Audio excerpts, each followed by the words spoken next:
what's going on this year, but this is now the second sporting event in a row that I've been to that has involved at least one rain day. That's it. That's my intro. Hi, I'm Amanda. You're watching Swell Entertainment, and today we are talking about the New York Grand Prix for SailGP here in New York City. See how that works? It's crazy. Now, SailGP did invite me to the race, but they did not pay me for this video, and they did not pay for my room and travel. They just gifted me the tickets for me and my friend Neha so we could go to the race, and they also let me go on a tour at their technical site on Friday. But I still have full free reign on this review. This is the last US race of the year, unfortunately, but they previously were at Los Angeles and San Francisco, and they actually ended up taking a month hiatus and haven't raced in I think it's like 48 days, because in San Francisco they had a complete like wing collapse, and they had to go through and like check all the teams and repair a lot of wings to make sure that that failure point wasn't in the other big wings, because in SailGP, rather than using like standard sails like in other sailboat racing, they use the hard wings, as you see. And so that allows them to race in pretty much any conditions, which is one of their goals. They want it so that you can turn on the TV and be able to see racing at any time. But obviously they had to go make sure that that failure point was not going to affect further racing, because it was a complete wing collapse. Like, it's crazy. Please look up the video. It's crazy. So they took the month off to make sure that all repairs could be made. And this weekend, all 12 teams were able to compete. So fantastic. So on Friday, I got to go to their technical site. It's actually located in Jersey City. The actual race itself took place on Governor's Island all weekend. The tour was pretty cool. We got to see a lot of different things, like where the team garages are, how they set up the wings and get the wings actually like lifted up via cranes to get them onto the actual like bottom of the catamarans. I want to say that's the word. That could be wrong. Okay. And then crane those things launch them into the water. They can only do it one by one. They have like 2 cranes at a time, but because they are so big for safety purposes, they do crane them in one by one.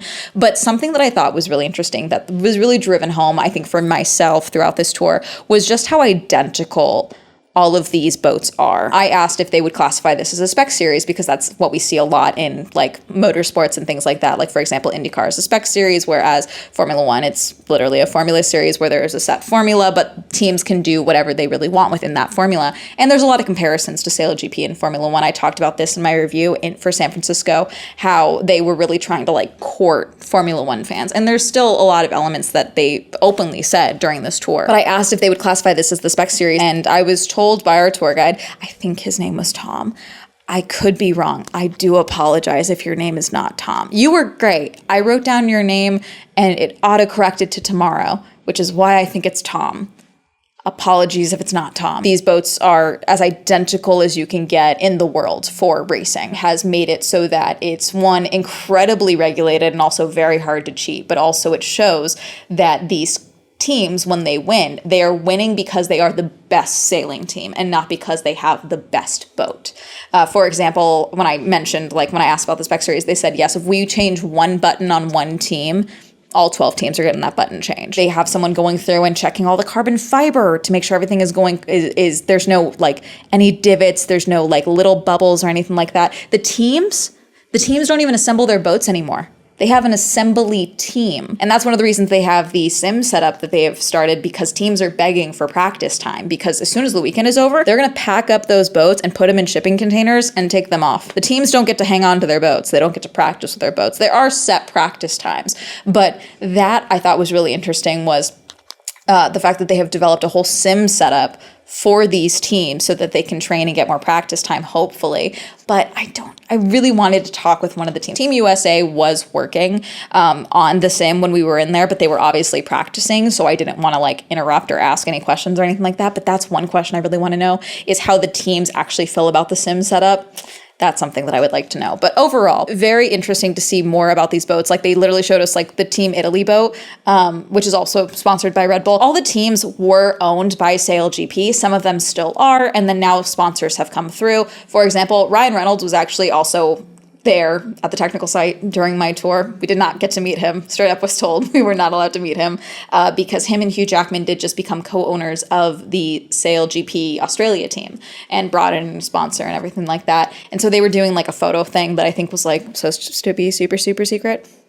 They just told us not to film or anything like that. There was no like, hey, don't talk about this. Some teams have sponsors and are owned by individuals, and then others have, like Team USA is like the Tommy Hilfiger team and everything. Team Italy, Red Bull. So the boat they showed us was Team Italy, and they were like, yeah, showing you this is like showing you every other team. But this is also one of the comparisons they made to F1, because they said they literally designed their like garage setup for the boats, for the teams, to give you the impression that you are walking the pit lane in Formula One. So they're not even just trying to get F1 fans, they're actively trying to make some comparisons between Formula One and SailGP. So the tour itself was about an hour and a half. I do wish it was longer, frankly, because a lot of us had questions. I was with a lot of journalists and a few other content creators, so a lot of people had questions. And there was a little bit of confusion at the end because they asked at the start if any of us wanted to go to Governor's Island, which is where the race was. And so I just thought they were just going to show us the stadium. So I was like, I would like to go, not realizing that I didn't have the right credentials for that little bit. But it was nice. Got to take a boat from there to Governor's Island, and that was a much easier ferry ride back than driving all the way back from Jersey City. So worked out for me. Also, everyone was very cool about the fact that I was not where I was supposed to be. So sorry if that was a headache for anyone. So that night after the tour, I ended up getting emails from both my team and also SailGP because my tickets had been sent separately and all this was done through my team. So I got sent an email from the SailGP ticket people and then also my team itself, letting me know that the race was not supposed to be starting at 3:30 and that the stadium was not going to be opening at 1 p.m. Instead, because of a storm that was coming through, they were going to move everything up. So the stadium was actually going to open at 11 and the race was going to start at 1 p.m. So multiple people made sure I knew. Shout out to SailGP for double checking with my team to make sure I knew that. And then that's also when I learned that, because to get to Governor's Island, you have to take a ferry. There's no other way to get to the island. I'm staying right next to one. It's fantastic, frankly. Very easy, very quick and easy. And I'm a California princess who barely understands public transportation. It's a whole thing. What I did not know until I had already bought my tickets for the ferry was that apparently the ferry was covered with my SailGP ticket. It's fine. That's the main grandstand. That's insane. Pretzel. Get there fairly early. It was already kind of sprinkling as we were on our way over there. We were fairly prepared for the rain. It rained a lot more than we were expecting. And honestly, I feel like the rain was worse while we were there than what it was after the race time when the original race was supposed to actually happen. Because it was raining so much, I didn't film as much as I would have liked of like the grounds of the actual setup of the stadium. So apologies for that. I did a lot more of that today because it was not raining for a bulk of the day today, hence my pink shoulders. Yes, I'm wearing sunscreen. It's so annoying. Something about my pale skin just decides to be a magnet for the UV rays. Obviously, I've talked about this before, but the way that SailGP works is that there is the practice days on Friday, that the stadium is not open for that. If you are media and things like that, you can get in for that. But I literally came back after the tour because I can see from here, I can see the setup. I was literally watching the cars. My bad. I was literally watching the boats do their practice runs on the island from my hotel room, okay? They do sometimes take content of this and broadcast it. From what I could tell and what I think is the case, I don't think they have a US broadcaster right now, which seems crazy to me. Right now, you can watch the races on YouTube, which is great for accessibility, but I don't know. I think you guys need a US broadcaster. I mean, ESPN is not renewing with Formula One. Maybe they have an opening. So each day you get to the stadium, there's usually DJs playing and things like that. And inside they have some of the sponsors. So they got Emirates. We got seat cushions yesterday, and Mabadala, I think is how you say it. One of the commentators kept getting it wrong. And we were like, there is an extra A in there.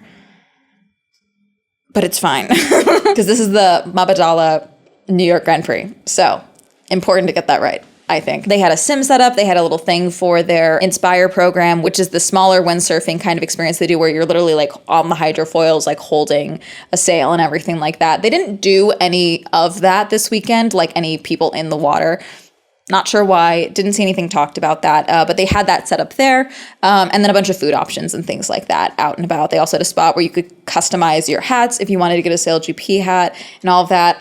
And there were pretzels. I never got a pretzel this weekend. I'm really devastated. It's my bad. I made the mistake of thinking, oh, okay, it's raining. I'll come back.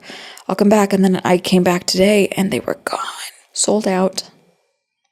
No pretzel review this weekend. Devastating. Some of the different stands. I believe this one is just kind of open. And then there is one that is mostly ADA, is my understanding. the grandstands themselves, regardless of what ticket price you have, what ticket option you have, grandstands are first come, first serve. So even if you have premium, you don't really get like a seat option, okay? And so they had some lower grandstands further down to the side. I believe they have a few, each grandstand has a section that is for accessibility. And they did have ADA golf carts going as well in case, you know, because it is quite a bit of a walk from the ferry to the actual stadium itself, but they have it marked pretty well. And side note, Governor's Island, this is my first time going there. It's beautiful. Would love to go back and check it out when it was like just like park time, you know, type of thing. There's also a school on it. It's fairly big. There's like a little resorts thing. It's crazy. That's awesome. The premium ticket is the same thing that I got for the San Francisco race that I reviewed last year for their season finale. There's also the general admission option, which was the smaller grandstand, and then also all the way up behind us. It's a massive grandstand. Premium is right up front. And then they have I think it's called the Adrenaline Lounge, which is kind of like their version of like the Paddock Club. When I did San Francisco, that was totally sold out very quickly. I didn't check this time around, obviously, because they gave me tickets, but that's a little more elevated and covered. None of the grandstands were covered. Which, for how they did the grandstands for New York, I understand you could not cover these things because of how big it was. It was massive, this grandstand. I think it would have been a huge hazard if you tried to cover them because it was a temporary grandstand. But they weren't covered really in San Francisco as well. And so even then, again, I'm sunburn prone. It was raining. I got soaked yesterday, okay? Because it basically just kind of started raining and it would fluctuate between a drizzle and a downpour the entire time, which also actually really affected the racing more than anything because the wind was incredibly low yesterday. So we had multiple races that pretty much ended with just a boat just drifting across the line slowly versus like zooming through, you know, which I do like a drifting finish. That was kind of fun because you're always kind of like, okay, but like what if someone else gets like a little bit of wind in their sail, you know, then they might zoom past it. Kind of fun. Well, New York, it might not be a flying finish, but it is a race win for Australia. The water was getting really choppy, but the wind was not really doing anything. They had some severe currents and a couple of dead zones, which we saw a lot of that affect the racing today. One thing that I liked and disliked, and I understand why they were doing this, but I also feel like it was a little counterintuitive for what I personally like from a race fan experience, was they had commentators that they were broadcasting the entire time, but then they also had hype people. Which, cool. And like sometimes the hype people would like also give more information and things like that. But then oftentimes the hype people would be like, let's hear it for USA. And like USA's in 10th. Respectfully, Team USA, I don't know what's going on. We have like a very decent sized sailing community out here. Okay. I'm from California. Okay. We've got a lot of sailing. I need us to be better. Why are we so low on the standings? What's going on with our team? Let's get in the sim. Like, I don't know what's going on there. Like, let's fix this. It's really hard to chant USA when we're 10th. I'm sorry, 10th, 11th, 12th. We came in last at least twice, I think, today. The commentators, like I said, they kept being like, let's hear it for USA, let's hear it for New York. And they kept like being like, yell it for your team. They had DJ Khaled come out in like his Tommy Hilfiger jacket. He apparently did a ride along type of thing, a sail along, I should say, with the Canada team as well. And apparently posted it. And he apparently held the steering wheel while they were trying to tack and the boat was going to tip over. It was a whole thing. He did the announcements for the teams while they were doing their flybys, which is how they start every single race before like get going, is they have the teams kind of go by one to get the crowd hyped and everything like that. Side note, one of the commentators 100% thought his first name was DJ and kept calling him DJ. Very funny. It was a little confusing this time around just because of the rain and everything like that, because it was downpouring at times, but that's always fun. And, you know, yelling for the teams and things like that. So like that's mostly what the hype team is doing the entire time, is like getting everyone excited for their team. They hand out flags this time. At the SFGP, it was all handing out just the United States flags. They had pretty much every single team here this time. Great. Love that. Everyone was very excited. Everyone had their team. They were paper flags, so they were disintegrating in the rain, but you know, still a fun time. Everyone was having a good time. I saw one dude just take it off the stick and just slap it on top of his very wet hood and just like wear the British flag on his head. The commentators at times, like there was multiple times where penalties were coming out and I couldn't hear the announcements about the penalties because the hype people would be like, let's cheer for them. You know, there was no issues with the DJ this time around. That was one thing that was one of my criticisms for San Francisco, was the fact that they were still playing music during the actual racing. That was not an issue this time around, which I very much appreciate, obviously. But then to have the hype people still going while the teams are, well, I'm trying to listen to like the commentary side note as well, because this is something where sometimes they're right in front of you, but obviously it's a massive, arena for how they are going about this course, basically, to get to their 8 runs and everything like that. The group that was in the premium section was pretty much always in the premium section, but that's because also the main grandstand was behind us. So it's kind of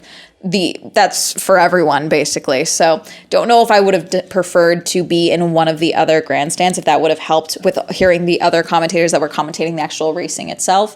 I don't know where they were based. I'm assuming near the Adrenaline Lounge. Not certain though. We did have some great screens. We had one big screen right here off to the side of us, which was fantastic. And there was a lot of screens throughout the entire like premium area. When you entered the premium area from like the main entrance, there was a bunch of drinks and tables and stuff there and a few small screens. And then if you went through the grandstand to the other side, that's where they had like free snacks and food and things like that. And they had a lot of like local food spots in there too, which was great because for San Francisco, it was mostly just like little snacky foods. Again, when I talk about for San Francisco, I'm talking about last year. I did not go to San Francisco this year. I was on a cruise. That was nice, and that's all free. They had chocolate strawberries. Fantastic, amazing, wonderful. As someone who likes commentary and likes hearing, what's going on in the race, especially when, from this side of things, trying to fully understand what's happening with the sailing, especially when there's a whole 12 teams out there and they're so far away from us, being able to hear the commentating is important. Like, I get the job of the hype people, but I've also was kind of like, okay, not now. Yesterday, they had the helicopters out to help with the over aerial views. Today, there was a restriction for air traffic, so there was no helicopter views out, which was interesting because I do think the wind was worse today as well. So I don't know what other restrictions there were today. We basically booked it to the ferry after New Zealand, zoomed past the line because it was just downpouring rain. My shoes were still not dry today. Okay, it was rough. Everything was back to normal schedule-wise today because though it was supposed to rain, it wasn't supposed to rain till 6, which is when the stadium was supposed to close. Already, the wind today, this morning, much worse than yesterday. I fully walked out in a wind tunnel outside of my hotel, and I was like, okay, it's just because I'm in the buildings. New York does have that from time to time. Getting on the ferry, going over, it was still really windy, and I was like, oh, we're gonna get some good sailing. We're gonna get some good foil action. I'm really excited. Today's racing was definitely a lot more speed. We had a couple of instances of a couple of boats just getting a little too high up on those foils, and we saw a few teams have to fully reset because they got a little too high and a little too much, and then they fully dipped underwater. I think that happened with the Australia team at one point, and they had to fully reset. They still had a fairly good finish. I think they still finished top 5 with that. But in my opinion, I think it was much better racing today, but I feel like we had more close calls yesterday. There was no real collisions or anything this weekend. We had a few close calls, which we had quite a lot of penalties going on yesterday and today. Honestly, the best way I feel like I can explain these weekends is that most of the races that you were experiencing are kind of comparatively like qualifying, because you're accumulating points for the 3 races on Saturday, and then you have 3 more races on Saturday to accumulate more points, and then the top 3 teams of those races, the results of the whole 6 races of the weekend, then there is a final race for the full title of the weekend. Only the top 3 scoring teams for the other 6 races are able to compete in that final race. Okay, all the other teams get off the it's not the track. I'm calling it the track. That's not the right word. The last race, I don't even know what happened. And this is another thing where I feel like we just need maybe a little bit more commentary. I'll rewatch this on the broadcast. I'll rewatch the broadcast. That's the good thing about each of us wells. It's very easy for me to rewatch things, is figure out what happened. Because at some point, Denmark got out of the 6th race. I don't even think they got out of the 6th race. I think they just didn't get past the start line. I heard from a writer that I bumped into that I had met at the tour. I was like, do you know what happened with Denmark? He's like, I'm not sure, but I think it's something with they had damage and they didn't want to risk damaging it further, so they just pulled themselves out of the race because they fully went off the lineup for the broadcast and everything like that for what we could see on site. So would like to know what happened. Hope everything's good, but they were not also, from what I could tell, they were not in the running for the final 3 anyway. So it was hey, let's not damage the equipment more. We're good. It's fine. What was really cool is we got to see Brazil win for the first time today. Brazil has never won one of their races at all. And they are also the only team that has a woman driver, which is really cool. Every team has a driver. They also have strategists, grinders, all that. But every team has a woman on it, and usually they're in the strategy role. And so to have a woman in the driver's spot, very cool. And they got their whole first win, and the whole time the team has been in operation. So that's cool. That was fun to see. Very cool. They won handedly too. That was like a really clean, tidy win, which was really cool to see. And they were so close. They were doing good all weekend. They were so close to being in the final. But then what it was Spain needed to gain 2 positions to make it to the final, and they did. So they got the final spot. The final for today was New Zealand, France, and Spain. Now, it started raining during the 6th race. Fine. I had a jacket. Neha did not, and we did not have an umbrella this day. So once the finals started, we stayed for the start, and then we started making our way out after the start. So we did not stay for the podium, but we could watch as we were walking down, because you basically walk through the stadium along the coast of Governor's Island. So we could see pretty much the entire race itself. Spain won. This now means they have a back-to-back win, because they also won in San Francisco as well, which was the last race, because it's been like 48 days without racing. So that was cool. That's nice. And back-to-back wins are fun. Okay. And I got to see Spain win the whole season last year when I was in San Francisco. One of the things that's really cool about the premium tickets, and by extension, because of this setup, the general admission tickets, is that they set up the podium in front of the grandstand. So you are very close to the podium celebrations. They bring the podium to you versus you having to like go and find out where the podium is, which I think is something that is really cool about the sport, that they do that. As we were walking back to the ferry, I was like, I'll grab a pretzel. It'll be great. Pretzels were sold out. So you guys get a criticism just because I'm kidding.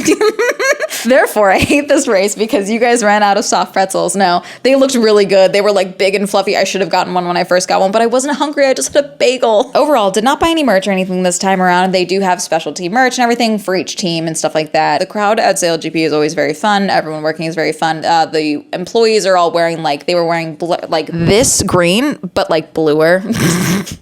Was the shirt color they had for people working the event, which I always appreciate, being able to identify who's working the event versus just like looking for a headset or something. So much appreciated. That's always great and good for safety and control and like, hey, I need help. How do I find this thing? Everyone was very helpful. They also had people throughout the island so that when we were leaving, they were like, if you're going to Manhattan, the ferry's this way. If you're going somewhere else that I wasn't paying attention to because I was only going to Manhattan, it's this way. Okay. The rain was a hindrance. I don't know how else to like deal with the rain because it's just the nature of the fact that this sport is powered by nature. Okay, question for audience, because me and Neha were discussing this because we were talking about, again, the comparisons to Formula One and everything like that. But she thinks that this would classify as a motorsport, but there's literally no motor. I was like, I don't think this is motorsport. It's racing, but I don't think it's motorsport because, again, the whole thing is that it's powered by nature. There's literally no motor for these things. So I'm like, thoughts, weigh in. I think not a motorsport. Would love to hear your opinions, though. Something that was really cool when I was actually at the Long Beach Grand Prix, was that a few of you came up to me and said that you actually went to the Los Angeles or the San Francisco GPs for SailGP because of my review from last year. And that's something that I always like hearing, is that you guys, like, logically, I know it happens that you guys take my advice on my reviews and things like that and go and check out new events and new sports and things like that. But it's also really cool when I meet you guys and you guys are like, yeah, we went and tried it because it was awesome. That's really cool to see. So obviously there's no more US races at this time this year, but next season they will be back in New York. It's already announced. They've already locked in this date. They will be racing in New York in May next season, and you can see them next month in the UK. Thank you again for SailGP for inviting me. You easily could have been like, we hated your review. You're actually blacklisted, so I do appreciate you guys instead were like, we would like you to come to something else. Much appreciated. If anything you take away from this review, it's check out SailGP, but also check the weather. Doesn't matter if it's overcast, still put on sunscreen. I do have on sunscreen. That's what's so annoying. It probably just I didn't rub it in up on my shoulders probably. That's going to be it. Did you watch the SailGP New York race? Did you watch any of their other races this season? Will you be watching any of their other races or attending any of their other races for the rest of the season? Let me know. Comment down below. Reminder, I stream on Twitch. Reminder that Swell Entertainment is now available on Spotify. Reminder, check out my channel, Girly Pop Go, for motorsport and car content. Shout out to my channel members. If you'd also like to join me on channel memberships, you can go ahead and click join down below. If you'd like to follow me on all social media, that'll be all up here, and that's going to be a hell of a day. Goodbye.